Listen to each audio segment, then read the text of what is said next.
നമസ്കാരം. എല്ലാ പ്രിയപ്പെട്ട കൂട്ടുകാർക്കും ഹാസിസ് അക്കാഡമിയുടെ ഇന്നത്തെ പരീക്ഷാ വിശകലന വീഡിയോയിലേക്ക് ഹാർദമായ സ്വാഗതം.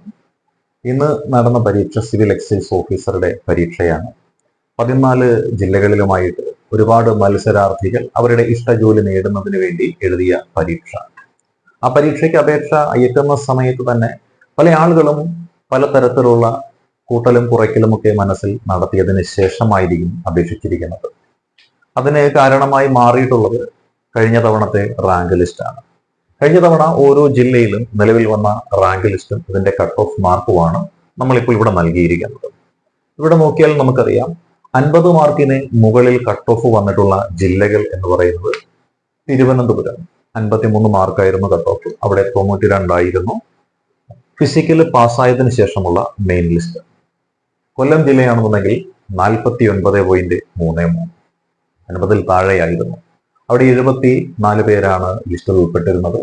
പത്തനംതിട്ട ജില്ലയിലാണെങ്കിൽ 44.33, ലിസ്റ്റിൽ ഉൾപ്പെട്ടവർ 41. ആലപ്പുഴയിലാണെങ്കിൽ 49 കട്ട് ഓഫ് മാർക്കും 33 പേർ റാങ്ക് ലിസ്റ്റിലും. കോട്ടയം ജില്ലയിലാണെങ്കിൽ 46.67, ലിസ്റ്റിൽ ഉൾപ്പെട്ടവർ 55. ഇടുക്കി ജില്ലയിലാണെങ്കിലോ 45.66 മാർക്കും 77 ആളുകൾ റാങ്ക് ലിസ്റ്റിലും ഉൾപ്പെട്ടിട്ടുണ്ട്. എറണാകുളം ജില്ലയിൽ 50 കട്ട് ഓഫ് മാർക്ക്, റാങ്ക് പട്ടികയിൽ 89 പേരും. തൃശൂർ ജില്ലയിലാണെങ്കിൽ 50 മാർക്ക്, 89 പേരാണ് റാങ്ക് പട്ടികയിൽ ഉൾപ്പെട്ടിരുന്നത്. പാലക്കാട് ജില്ലയിലാവട്ടെ 52 മാർക്കും 89 പേർ റാങ്ക് പട്ടികയിലും. മലപ്പുറം ജില്ലയിൽ 51.33, റാങ്ക് പട്ടികയിൽ ഉൾപ്പെട്ടിരിക്കുന്ന ആൾക്കാരുടെ എണ്ണം 62. കോഴിക്കോട് ജില്ലയിലാണെങ്കിൽ 55.33 ആയിരുന്നു കട്ട് ഓഫ് മാർക്ക്, ഉൾപ്പെട്ടവരുടെ എണ്ണം 39. വയനാട് ജില്ലയിലാണെങ്കിൽ 50, റാങ്ക് പട്ടികയിൽ ഉൾപ്പെട്ടവരുടെ എണ്ണം 44. കണ്ണൂർ ജില്ലയിൽ 51.33, ഉൾപ്പെട്ടിരിക്കുന്നവരുടെ എണ്ണം 54. കാസർഗോഡ് ജില്ലയിലാണെന്നുണ്ടെങ്കിലോ 49 മാർക്ക്, ഉൾപ്പെട്ടിരിക്കുന്നവരുടെ എണ്ണം 39. അപ്പോൾ ഈ കാര്യങ്ങളൊക്കെ മനസ്സിൽ കണ്ടുകൊണ്ടായിരിക്കും പലരും അപേക്ഷിച്ചിട്ടുണ്ടാവുന്നത്. അപ്പോൾ അതുകൊണ്ട് തന്നെ മാർക്ക് കൂടുതൽ ഉള്ള ജില്ലകൾ എന്ന് പറയുന്നത് തിരുവനന്തപുരം 53 ഉണ്ട്. പിന്നെ നോക്കിയാൽ പാലക്കാട് 52 മാർക്കുണ്ട്, മലപ്പുറം 51.33, കോഴിക്കോട് 55.33, കണ്ണൂർ 51.33, വയനാട് 50 ഉണ്ട്, എറണാകുളവും 50, തൃശ്ശൂരും 50. 50% മാർക്കോ അതിന് മുകളിലോ കട്ട് ഓഫ് വന്നിട്ടുള്ള ജില്ലകൾ ഇതാണ്: 1, 2, 3, 4, 5, 6, 7, 8. 8 ജില്ലകളിൽ 50 അല്ലെങ്കിൽ അതിന് മുകളിലോ മാർക്ക് സ്കോർ ചെയ്ത ആളുകൾ. ഇനി അവിടെ വന്ന റാങ്ക് പട്ടികയിൽ ഉൾപ്പെട്ടിരിക്കുന്ന ആൾക്കാരുടെ എണ്ണം നോക്കിയേ, 39 അല്ലെ. കോഴിക്കോട് ജില്ലയിൽ വളരെ കുറവാണ്, 39 പേരാണ്. അതുകൊണ്ട് തന്നെ ഇത്തവണ കോഴിക്കോട് ജില്ലയിൽ മത്സര പരീക്ഷ എഴുതുന്ന ആൾക്കാരുണ്ടെങ്കിൽ, റാങ്ക് പട്ടികയിൽ ഉൾപ്പെടും എന്ന രീതിയിൽ പഠിക്കുന്ന ആൾക്കാരുണ്ടെങ്കിൽ, അവരിൽ പലരും ഈ ജില്ല ഉപേക്ഷിച്ച് മറ്റ് ജില്ലയിൽ പരീക്ഷ എഴുതുവാനുള്ള സാധ്യത വളരെ കൂടുതലാണ്. അതേപോലെ നോക്കിക്കഴിഞ്ഞാൽ നമുക്ക് കാണാൻ സാധിക്കുന്ന മറ്റൊരു ജില്ല വയനാട് ജില്ലയാണ്. വയനാട് ജില്ലയിലും ചിലപ്പോൾ റാങ്ക് പട്ടികയിൽ ഉൾപ്പെടുമെന്ന് കരുതി പഠിച്ചിരിക്കുന്ന ആളുകൾ നോക്കുമ്പോൾ ഉൾപ്പെട്ടിരിക്കുന്ന എണ്ണം വളരെ കുറവാണ്, 44. Cut off mark 50. അതുകൊണ്ട് ഈ കൂടുതൽ ആൾക്കാർ ഉൾപ്പെടുത്തിയിരിക്കുന്ന, നിയമനം കൂടുതൽ നടന്നുകൊണ്ടിരിക്കുന്ന ഏതെങ്കിലുമൊക്കെ ജില്ലകളിലേക്ക്, കട്ട് ഓഫ് കുറവുള്ള ജില്ലകളിലേക്ക് അപേക്ഷാർത്ഥികളുടെ എണ്ണം വരുവാനായിട്ടുള്ള സാധ്യത കൂടുതലുണ്ട്. അതുകൊണ്ട് തന്നെ ഈ കാണുന്ന മാർക്കിനെ അടിസ്ഥാനപ്പെടുത്തിയിട്ട് ഇത്ര വരും എന്ന രീതിയിലുള്ള ഒരു നിഗമനം എന്ന് പറയുന്നത് നമുക്ക് അസാധ്യമാണ്. കാരണം എല്ലാ ജില്ലകളിലും നല്ല ടൈറ്റ് കോമ്പറ്റീഷൻ തന്നെയായിരിക്കും നടന്നിട്ടുണ്ടാവുക. എന്നിരുന്നാലും ചുരുക്കം ചില ജില്ലകളുണ്ട്, 4 or 5 ജില്ലകളിൽ കട്ട് ഓഫ് മാർക്ക് എന്ന് പറയുന്നത് കഴിഞ്ഞ തവണത്തേതിനേക്കാൾ കാര്യമായ വ്യത്യാസം വരാം. മറ്റു പല ജില്ലകളിലും അതേ രീതിയിൽ മാറ്റവും ഉണ്ടാകാം. ഇനി പരീക്ഷ എങ്ങനെയായിരുന്നു നോക്കിയാൽ നമുക്ക് പറയാൻ പറ്റുമല്ലേ. 20 മാർക്ക് സ്പെഷ്യൽ ടോപ്പിക്കിനുണ്ടായിരുന്നു.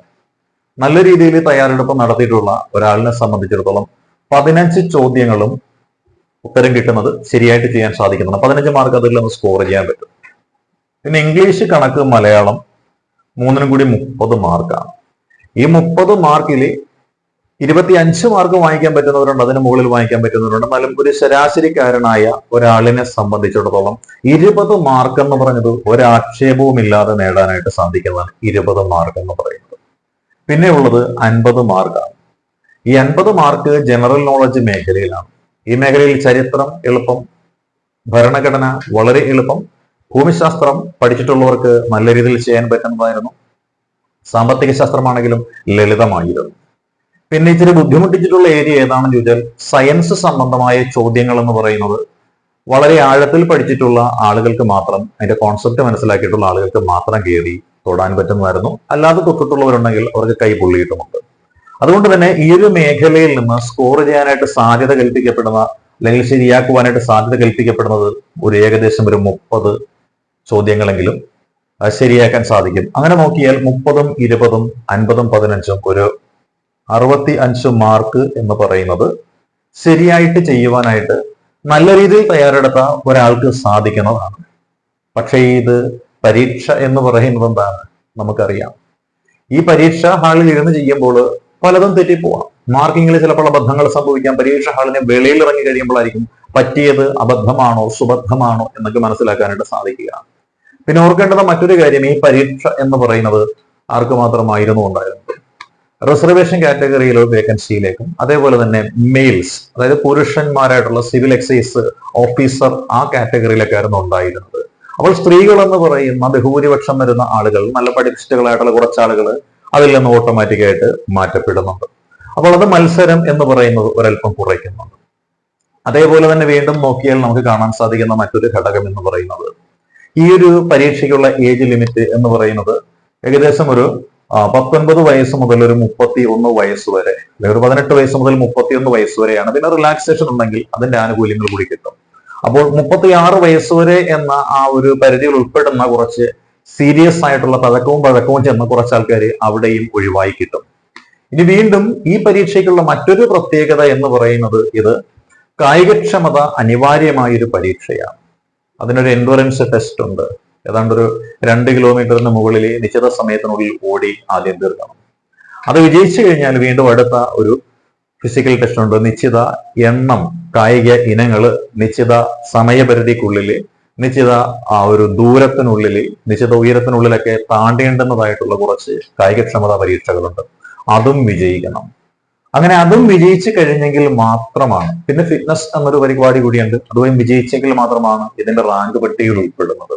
അപ്പോൾ അങ്ങനെ റാങ്ക് പട്ടികയിൽ ഉൾപ്പെടണമെന്നുണ്ടെങ്കിൽ ബ്രെയിൻ നല്ല രീതിയിൽ വർക്ക് ചെയ്യുന്ന ആളുകൾ മാത്രം പോരാ, അവരുടെ ബോഡി എന്ന് പറയുന്ന നല്ല ഫിറ്റ് ആയിട്ടുള്ള ബോഡിയും കൂടി വേണം. അതുകൊണ്ട് ഏറ്റവും കഠിനമായ കായികക്ഷമതാ പരീക്ഷയുമൊക്കെ കഴിഞ്ഞു വരുമ്പോൾ ഈ കൂടുതൽ മാർക്ക് കിട്ടിയിട്ടുള്ള ആളുകളിൽ പലരുമൊക്കെ പലപ്പോഴായിട്ട് ഔട്ടായി പോവാറുണ്ട്. അതുകൊണ്ട് തന്നെയാണ് വെറും 33 പേരെ സെലക്ട് ചെയ്ത കഴിഞ്ഞ തവണത്തെ ആലപ്പുഴ ജില്ലയിലെ സിവിൽ എക്സൈസ് ഓഫീസറിന്റെ കട്ട് ഓഫ് മാർക്ക് എന്ന് പറയുന്നത് എത്രയിൽ താഴ്ന്നു പോയത്? 50ൽ താഴ്ന്നു പോയത് എന്ന് കൂടി നമ്മൾ മനസ്സിലാക്കുക. അപ്പോൾ അങ്ങനെ നോക്കിയാൽ എത്രത്തോളം മാർക്കായിരിക്കാം ഈ ഒരു പരീക്ഷയ്ക്കും വരാൻ സാധ്യത എന്ന് കൂടി കാണണം. ചോദ്യങ്ങൾ താരതമ്യേന വളരെ എളുപ്പമുള്ളതായിരുന്നു. കുറേയധികം ആളുകൾ സ്പെഷ്യൽ ടോപ്പിക്ക് സെലക്ട് ചെയ്ത് പഠിക്കുന്നുണ്ടായിരുന്നു. അതുകൊണ്ട് തന്നെ ശരാശരി ഈ ഒരു മാർക്ക് എന്ന് പറയുന്നത് പല ആളുകളും ചിലപ്പോൾ സ്കോർ ചെയ്തേക്കാം. പക്ഷെ ശരിയെന്ന് തോന്നി ചെയ്യുന്ന കാര്യങ്ങളിൽ പലപ്പോഴും സംഭവിക്കും, മിസ്റ്റേക്ക് പറ്റാം. ഈ ചെയ്തതിൽ മിസ്റ്റേക്ക് പറ്റിയാൽ മാർക്ക് കുറയാം. 10% എറർ എന്നൊക്കെ പറയുന്നത് ഇവിടെ സ്വാഭാവികമാണ്. അങ്ങനെ വന്നു കഴിഞ്ഞാൽ പലരുടെയും മാർക്ക്, ബഹുഭൂരിപക്ഷം വരുന്ന ആൾക്കാരുടെയും മാർക്ക് എന്ന് പറയുന്നത് ഏകദേശം ഒരു 55 മാർക്കിനും 60 മാർക്കിന്റെയും ഇടയിലായിട്ടായിരിക്കും ബഹുഭൂരിപക്ഷം ആളുകൾക്കും കിട്ടിയിട്ടുള്ളത്. പിന്നെ ഒരു പരീക്ഷയാകുമ്പോൾ അതിൽ സാധാരണഗതിയിൽ PSC പരീക്ഷകൾക്ക് നമ്മളൊരു 5% എറർ കൂടി നമ്മൾ പ്രതീക്ഷിക്കണം. അങ്ങനെ പ്രതീക്ഷിച്ച് കഴിയുമ്പോൾ ഇവിടെ സംഭവിക്കുന്ന മാറ്റം എന്ന് പറയുന്നത്, നിലവിൽ കിട്ടിയ മാർക്ക് എന്ന് പറയുന്നത് ചിലപ്പോൾ കൂടാം, ചിലപ്പോൾ കുറയാം. അപ്പൊ കൂടുകയും കുറയുവാനും സാധ്യതയുണ്ട്. പിന്നെ ഓരോ ജില്ലാ അടിസ്ഥാനത്തിലാണ് കട്ട് ഓഫ് മാർക്ക് വരുന്നത്. അങ്ങനെ ജില്ലാ അടിസ്ഥാനത്തിൽ കട്ട് ഓഫ് മാർക്ക് വരുമ്പോൾ കട്ട് ഓഫ് മാർക്ക് എന്ന് പറയുന്നത് ഏകദേശം ഒരു ഉയർന്ന നിലയിൽ വരുമെന്ന് നമ്മൾ പ്രതീക്ഷിക്കുന്ന ജില്ലകളുണ്ട്. അതായത് ഏകദേശം ഒരു 55 മാർക്കോ അതിനു മുകളിലോ വരാൻ സാധ്യതയുണ്ട് എന്ന് കണക്കാക്കപ്പെടുന്ന കുറച്ച് ജില്ലകളുണ്ട്. അത് ഒന്ന് നമ്മുടെ തിരുവനന്തപുരം ജില്ല. അതേപോലെ വീണ്ടും നമ്മൾ നോക്കിയാൽ നമുക്ക് കാണാൻ സാധിക്കുന്നതാണ് തൃശ്ശൂർ. അതായത് നോക്കുക, വേക്കൻസി എവിടെ കൂടുതലുണ്ട്? 89 അല്ലെ, കൂടുതൽ ആളുകളോടെ പോയി എഴുതും പരീക്ഷ. അപ്പോൾ തൃശ്ശൂര്, പാലക്കാട്, എറണാകുളം അല്ലെ, അതേപോലെ തന്നെ മലപ്പുറമുണ്ട്. പിന്നെ നോക്കിയാൽ കണ്ണൂരിലും ഏകദേശം ഒരു 55 മാർക്ക് എന്ന് പറയുന്നതായിരിക്കാം കട്ട് ഓഫ് ആയിട്ട് വരിക. 55 മാർക്ക് എന്ന് വെച്ചാൽ ഒരു 2 മാർക്ക് കുറഞ്ഞ് ഒരു 53ലേക്കും 2 മാർക്ക് കൂടി ഒരു 57 മാർക്കിലേക്ക് വരാം. ഏതൊക്കെ ജില്ലകളിൽ? തിരുവനന്തപുരം, തൃശ്ശൂര്, പാലക്കാട്, എറണാകുളം, മലപ്പുറം, കണ്ണൂർ എന്നീ ജില്ലകളിൽ ഒരു 53നും 57നും ഇടയിലുള്ള ഒരു മാർക്ക് ചിലപ്പോൾ കട്ട് ഓഫ് മാർക്കായിട്ട് വന്നേക്കാം ഇതേ തരത്തിലുള്ള വേക്കൻസികളാണെങ്കിൽ. ബാക്കിയുള്ള ജില്ലകൾ നോക്കിക്കേ. ഇപ്പൊ കഴിഞ്ഞ തവണ ഏറ്റവും കൂടുതൽ മാർക്ക് വന്ന കോഴിക്കോട് എന്ന ജില്ലയുണ്ട്. കോഴിക്കോട് ചിലപ്പോൾ കട്ട് ഓഫ് എന്ന് പറഞ്ഞാൽ 55 ഒന്നും വരില്ല, ചിലപ്പോൾ 55ൽ താഴെയായിട്ട് വരാനാണ് സാധ്യത. കാര്യം വെറും 39 പേരെ മാത്രമാണ് കഴിഞ്ഞ തവണ അവിടെ റാങ്ക് ലിസ്റ്റിൽ ഉൾപ്പെടുത്തിയത് കൊണ്ട് കോഴിക്കോട് വെക്കണോ വേണ്ടയോ എന്ന കാര്യത്തിൽ നന്നായിട്ട് പഠിക്കുന്ന ഉദ്യോഗാർത്ഥികൾക്ക് ഒരു ആശയക്കുഴപ്പമുണ്ടാവും. കോഴിക്കോടുകാരാണെങ്കിൽ കൂടി തന്നെ അവർ മലപ്പുറത്തേക്കോ അതല്ലെങ്കിൽ പാലക്കാട്ടേക്കോ തൃശ്ശൂരിലേക്കോ കണ്ണൂരിലേക്കോ അപേക്ഷിക്കുവാനുള്ള സാധ്യത വളരെ കൂടുതലാണ്. അതുകൊണ്ട് മത്സരം കോഴിക്കോട് തവണ അധികമായിട്ട് ഉണ്ടാവില്ല എന്നുള്ളതാണ് ഒരു നിഗമനം. ബാക്കിയുള്ള ജില്ലകൾ എന്ന് പറയുമ്പോൾ നമ്മൾ നോക്കിയാൽ അല്ലെ ഏതൊക്കെ ജില്ലകളാണുള്ളത്? നമ്മുടെ ഈ പറഞ്ഞിരിക്കുന്ന കോഴിക്കോട് എന്ന ജില്ലയുണ്ട്, കോഴിക്കോട് ജില്ലയുണ്ട്. അതേപോലെ ആലപ്പുഴ എന്ന ജില്ലയുണ്ട്, കോഴിക്കോട് ആലപ്പുഴയുണ്ട്. അതേപോലെ കാസർഗോഡ് ജില്ലയുണ്ട്. പിന്നെ നോക്കിയാൽ നമുക്ക് കോട്ടയമുണ്ട്, കൊല്ലമുണ്ട്. കാസർഗോഡ്, കോഴിക്കോട്, ആലപ്പുഴ, കോട്ടയം, കൊല്ലം 5 ജില്ലകളുണ്ട്. ഈ 5 ജില്ലകളിലെ കട്ട് ഓഫ് മാർക്ക് എന്ന് പറയുന്നത് ഒരു 53ന് താഴെയായിരിക്കും വരാൻ ചാൻസ്. 53ന് താഴെ എന്ന് പറയുമ്പോൾ ഏകദേശം അല്ലെങ്കിൽ ഒരു 53 എന്നൊരു റേഞ്ച് ഒന്ന് ചെയ്യാൻ നേരത്ത് ഇവിടെ മാർക്ക് വരാൻ ചാൻസ് ഏകദേശം ഒരു 50 മുതൽ 54 വരെയുള്ള ഒരു മാർക്കിന്റെ ഉള്ളിലായിരിക്കാം ഈ കോഴിക്കോട്, ആലപ്പുഴ, കാസർഗോഡ്, കോട്ടയം, കൊല്ലം എന്നീ ജില്ലകളിൽ വരുന്ന മാർക്ക്. അപ്പൊ ഇവിടെ നമ്മൾ 5 ജില്ലകൾ, ഇവിടെ 1, 2, 3, 4, 5, 6 അല്ലെ, ഇവിടെ 6 ജില്ല, അങ്ങനെ മൊത്തം 11 ജില്ലകളാണ് നമ്മൾ ഇവിടെ പറഞ്ഞത്. ഇനി അടുത്ത കുറച്ച് ജില്ലകൾ എന്ന് പറയാൻ നേരത്ത് വരുന്ന ജില്ലകൾ ഏതുണ്ട്? പത്തനംതിട്ട, അതേപോലെ ഇടുക്കി, പിന്നെ ഒരെണ്ണമുണ്ട് വയനാടുണ്ട്. ഈ പത്തനംതിട്ടയും ഇടുക്കിയും വയനാട് കഴിഞ്ഞ തവണ കട്ട് ഓഫ് മാർക്ക് 50 മാർക്കായിരുന്നു, 44 പേര് റാങ്ക് ലിസ്റ്റിലുള്ളൂ. അതുകൊണ്ട് വയനാട്ടിലേക്ക് പലരും ഒന്ന് മടിക്കും. കാര്യം 50 കട്ട് ഓഫും വന്നു, 44 വേക്കൻസിയുള്ളൂ. വയനാട്ടിൽ പോയി മല കയറി ചെല്ലണോ അതോ കോഴിക്കോടോ തൃശ്ശൂരോ ഇറങ്ങണോ എന്നൊക്കെയായിട്ടുള്ള ചിന്ത വന്നു കഴിയാൻ നേരത്ത് അവിടെ ഇത്തിരി മത്സരം കുറയാം. അതേപോലെ തന്നെ നോക്കിയാല് പിന്നെ ഉള്ളത് പത്തനംതിട്ടയാണ്. പത്തനംതിട്ട 44 പോയിന്റ്. പിന്നെ ഉള്ളത് ഏതായിരുന്നു? ഇടുക്കിയിൽ 45 വരെ. അപ്പോൾ ഈ 3 ജില്ലകളിൽ ഏകദേശം ഒരു 50 മാർക്കിൽ താഴെയായിരിക്കാം കട്ട് ഓഫ് വരാനുള്ള സാധ്യത എന്നുള്ളതാണ് ഫാസിസ് അക്കാഡമിയുടെ ഒരു പ്രാഥമിക നിഗമനം എന്ന് പറയുന്നത്. അപ്പോൾ ഇത് വെറും നിഗമനം മാത്രമാണ്. അതായത് പത്തനംതിട്ട, ഇടുക്കി, വയനാട് എന്നീ ജില്ലകളിൽ 50 മാർക്കിൽ താഴെയായിരിക്കാം കട്ട് ഓഫ് വരിക.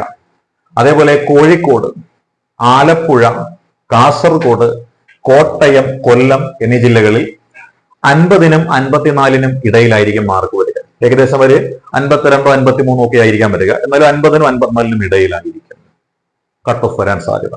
പിന്നെയോ തിരുവനന്തപുരം, തൃശ്ശൂര്, പാലക്കാട്, എറണാകുളം, മലപ്പുറം, കണ്ണൂര് ഈ ജില്ലകളിൽ 55 മാർക്ക് ആയിരിക്കാം വരിക. ചിലപ്പോൾ ഒരു 2 മാർക്ക് കൂടി 57 വരെ പോവാം, 2 മാർക്ക് കുറഞ്ഞ് 53ലേക്കും വരാം.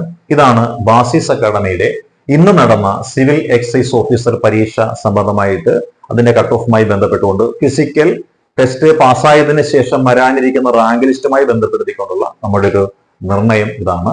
അപ്പോൾ ഈ ഒരു വീഡിയോ ഇപ്പൊ ചെയ്തിരിക്കുന്നത് ഈ ഒരു പരീക്ഷ എഴുതിയ ചില പ്രിയപ്പെട്ട കൂട്ടുകാരുടെ പേഴ്സണൽ റിക്വസ്റ്റിന്റെ അടിസ്ഥാനത്തിലാണ്. അപ്പോൾ ഈ വീഡിയോ കണ്ട് നിങ്ങൾ നിരാശപ്പെടേണ്ട കാര്യമൊന്നുമില്ല. കാര്യം വെറും 100ൽ താഴെ ആളുകൾ മാത്രമായിരിക്കും റാങ്ക് പട്ടികയിൽ വരുന്നത്. 1000-ലധികം ഉദ്യോഗാർത്ഥികൾ എഴുതിയ പരീക്ഷയുമാണ്. അപ്പോൾ ഈ ഒരു കായികക്ഷമതാ പരീക്ഷയ്ക്ക് തിരഞ്ഞെടുക്കപ്പെടുവാൻ സാധ്യത കൽപ്പിക്കപ്പെടുന്ന ആളുകളുടെ മാർക്കാണ് നമ്മൾ പറഞ്ഞത്. അപ്പോൾ ഈ തന്നിരിക്കുന്ന വേക്കൻസിയുടെ ഒരു 5 ഇരട്ടി അല്ലെങ്കിൽ 4 ഇരട്ടി ആൾക്കാരെയൊക്കെ ആയിരിക്കാം കായികക്ഷമതാ പരീക്ഷയ്ക്ക് തിരഞ്ഞെടുക്കുക. അതായത് ഏകദേശം ഒരു 500-ൽ താഴെ ആളുകളെ മാത്രമായിരിക്കാം ഓരോ ജില്ലയിലും സെലക്ട് ചെയ്യുക. 500 പോലും എത്തില്ല, ചിലപ്പോൾ 300 പേരെയൊക്കെ ചിലപ്പോൾ കായികക്ഷമതാ പരീക്ഷയ്ക്ക് വിളിക്കാനായിട്ട് സാധ്യതയുള്ളൂ. അപ്പോൾ അതിനുള്ള മാർക്ക് ഈ നിശ്ചയിച്ചിരിക്കുന്ന മാർക്കുകൾ ആയിരിക്കാം എന്നൊരു നിഗമനം മാത്രമാണ്, വെറും നിഗമനം മാത്രമാണ്. ചിലപ്പോൾ ശരിയാവാം, ചിലപ്പോൾ ശരിയാവാതിരിക്കാം. ഇത് നിഗമനത്തിന്റെ അടിസ്ഥാനത്തിൽ മാത്രം പറയുന്നതാണ്. ബാക്കി കാര്യങ്ങളെല്ലാം നിർണ്ണയിക്കുന്നതാണ് പബ്ലിക് സർവീസ് കമ്മീഷൻ ആണ്. അപ്പോൾ എല്ലാ പ്രിയപ്പെട്ട കൂട്ടുകാർക്കും ആശംസകൾ നേരുന്നു. All the best.